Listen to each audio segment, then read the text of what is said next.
morning, everyone. My name is Laika Mingilingo, and I'll be the one who will discuss the act of man. What is the act of man? Act of man, it is an action done by an agent which does not have one or more determinants of human acts. It means the action are beyond one consciousness, not dependent in the intellect and will. It's because in order for us to do human act, there should be knowledge, intellect, and will. The three elements of a human act are not present, which the following are knowledge, freedom, and voluntaries. These three is an essential qualities of a human act. But in act of man, there's also an essential qualities which is done without knowledge, consent, and involuntary.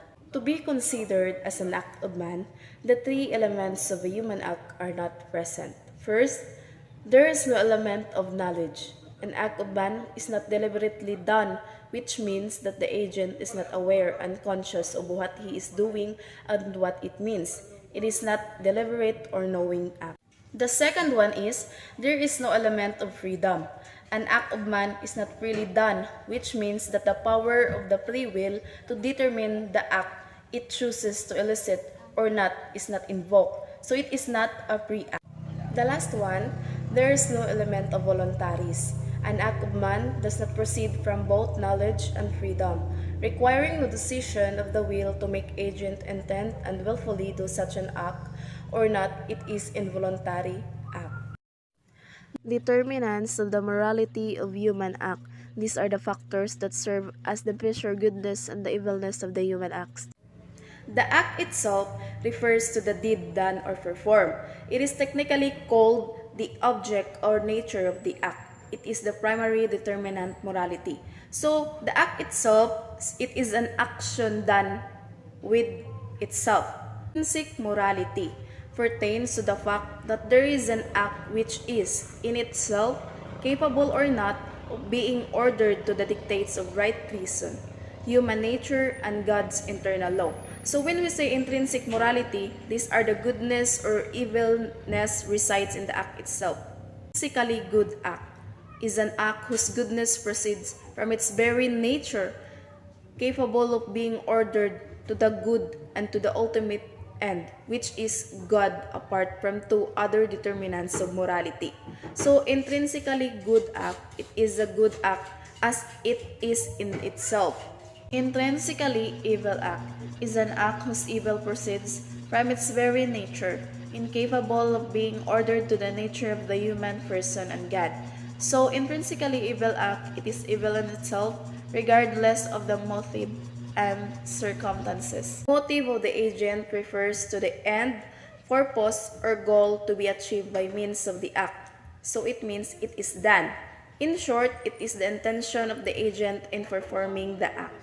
So, the motive or the intention, it is an act which the doer wish to achieve something such an action.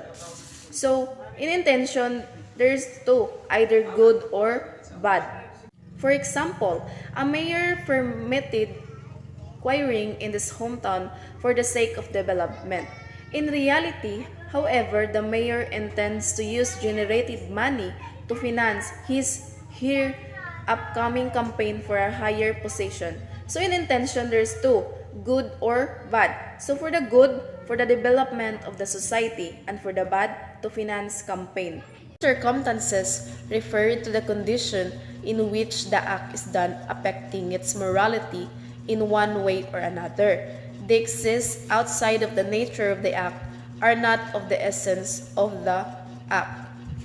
So circumstances, it is the condition in which the act is done. It is also an action in which they can increase or diminish the goodness of an act and can aggravate or mitigate the evil of an act. The circumstance of a person refers to the agent performing the act to the person to whom the act is done. So the circumstance of person, it refers to the person who act itself. The second one, the circumstance of quantity or quality of the act, refers to what is the extent of the act. So the circumstances of quantity or quality of the act, it is an act which the extent. Signifiers of human act. Number 3, fear. Fear is an action that proceeds from fear are those that are performed because of or through fear. So fear it is an action that comes from fear or it's because of apprehension of an impending evil. Example, a man fears that he may die of cancer in his life, but his fear is light because the grave danger is very remote. Example of fears. When we act because of fear, our will is dragged along. So to say, and so its freedom is restricted and our responsibility is diminished correspondingly. Great fear sometimes exempts a person from acts enjoyed by a positive. Violence is the application or use of physical power or external force on a person by another for the purpose of compelling him to do something against his will.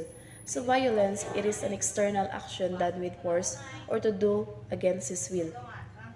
For example, bodily torture, maltreatment, isolation, and mutilation. These are examples of violence against person. Principles of violence. First, acts elicited by the will are not subject to violence. External acts caused by violence to which due resistance is offered are in no wise imputable to the agent or the victim. The second one, that which is done under the influence of imperfect violence is less voluntary, and so the moral responsibility is lessened but not taken away completely. The last one is habit. So habit is a firm and stable behavior pattern of acting with ease and readiness as a result of acts frequently repeated. So habit, these are the actions that are performed repeatedly. So repeated actions to perform by the agent, and habit are often referred to as second nature. Example, a habit of full language during childhood. Principles of habit. Acts done by force of habit are still voluntary, at least in cause, as long as the habit, there is still voluntaries on the part of the doer, and he is no effort to overcome the same.